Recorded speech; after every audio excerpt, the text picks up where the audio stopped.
فأعوذ بالله من الشيطان الرجيم بسم الله الرحمن الرحيم واعتصموا بحبل الله جميعا ولا تفرقوا الحمد لله ইসলামী আন্দোলন বাংলাদেশ মেহেরপুর জেলা শাখা কর্তৃক আয়োজিত আজকের এই ঐতিহাসিক গণসমাবেশে উপস্থিত আছেন আজকে ইসলামী আন্দোলন বাংলাদেশের মেহেরপুর জেলা শাখার সম্মানিত আমির এবং নেতৃবৃন্দ ও আমার সামনে উপস্থিত তৌহিদি জনতা সকলের প্রতি আমার আন্তরিক সালাম ও শুভেচ্ছা।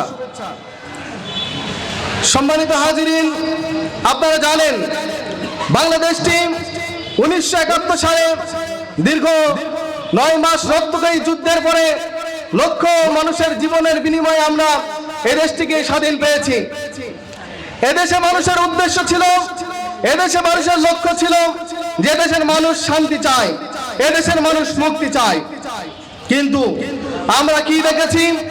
আমরা দেখেছি এই দেশটিকে আওয়ামী লীগ শাসন করেছে, এই দেশে বিএনপি শাসন করেছে, এই দেশ জাতীয় পার্টি শাসন করেছে, দীর্ঘ 50 বছরের শাসন আমল অতিক্রম করেছে। কিন্তু কাঙ্ক্ষিত লক্ষ্যে এখনো যে দেশের মানুষ স্বাধীনতা অর্জন করেছিল, সেই স্বাধীনতার কাঙ্ক্ষিত লক্ষ্যে এই শাসকগণ একজনও পৌঁছাতে পারেনি। কথা ঠিক কিনা? সম্মানিত হাজিরিন, এভাবে যদি আরো 100 বছর চলে, ইসলাম যদি ক্ষমতায় না আসে, আর 100 বছর যদি আওয়ামী লীগ শাসন করে, বিএনপি শাসন করে, জাতীয় পার্টি শাসন করে, যতদিন না পর্যন্ত ইসলামী হুকুমত কায়েম না হবে, ততদিন পর্যন্ত বাংলার জমিনে শান্তি আসবে না, আসবে না, আসবে না। তাই এদেশে শান্তি নিয়ে আসতে হলে আমাদের প্রথম কাজ করতে হবে, আমাদের ঐক্য গড়ে তুলতে হবে। আমি আমাদের নায়েবে আমিরের কথার সঙ্গে কথা মিলিয়ে, সুরের সঙ্গে সুর মিলিয়ে বলতে চাই, এই বাংলাদেশে প্রায় সমমনা 12টির উপরে ইসলামী দল রয়েছে, বিশেষ করে জামাত ইসলাম, জমিয়ত, খিলাফত। আমি তাদের আহ্বান করছি, আসুন হাতে হাত রেখে, সময় এসেছে বুকে বুক রেখে আসুন ঐক্যবদ্ধ করে এদেশের মাটিকে ইসলামী হুকুমত, কোরআনের আইন, কোরআনের শাসন বাস্তবায়ন করার চেষ্টা করি। আল্লাহ আমাদের তৌফিক দান করুন।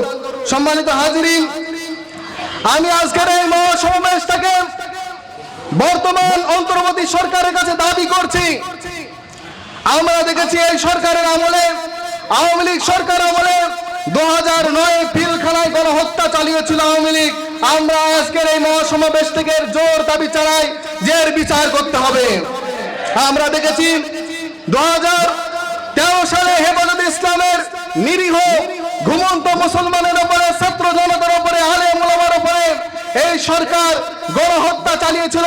আমরা আজকের এই মহাসমাবেশ থেকে এর তীব্র নিন্দা জানাই এবং এর বিচারের দাবি জানাই।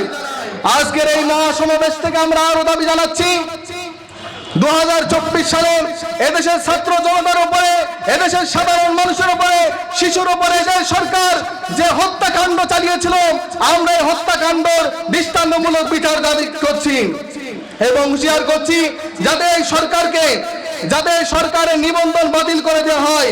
পরিশেষে বলতে চাই যে আগামীর বাংলাদেশ ইসলামের বাংলাদেশ, আগামীর বাংলাদেশ দাইয়াওয়াতের বাংলাদেশ, আগামীর বাংলাদেশ আল কোরআনের বাংলাদেশ, আগামীর বাংলাদেশ আল হাদিসের বাংলাদেশ, আগামীর বাংলাদেশ ইসলামের বাংলাদেশ, তাকরিয়াতের বাংলাদেশ, মুসলমানের বাংলাদেশ।